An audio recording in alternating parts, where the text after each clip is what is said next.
And another piece that you brought up in this chapter on the toxic overload, Ann Louise, was the parasite piece, which I'm so happy you did, because parasites are so incredibly difficult to test for and diagnose, but yet a lot of people have them. And a lot of people think that, well, I'm in the United States, there's no parasites around here, but there certainly are.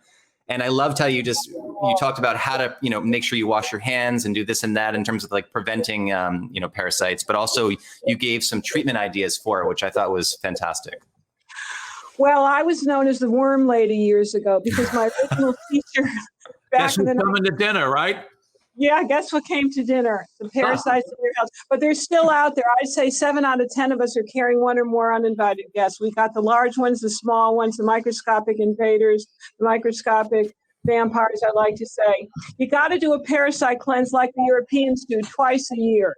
They give all these anti-parasitics to their dogs and horses. You got to take something yourself, especially around the full moon when they like to really rear their ugly heads. So parasite cleansing. And if you have animals, and we love our animals, I mean, I'm a lover of animals as well.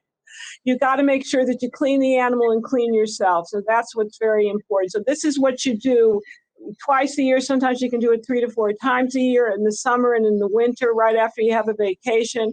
Parasites thrive on sweets and sugar and a lot of starches. So you need a lot of garlic in your diet, a lot of onions because of the quercetin and because of the sulfur. You need a lot of thyme and you need a lot of mugwort tea, as well as pumpkin seeds. There's nothing like pumpkin seeds to get parasites out of the system and say, adios, amoebas. And is there any difference between raw or roasted pumpkin seeds?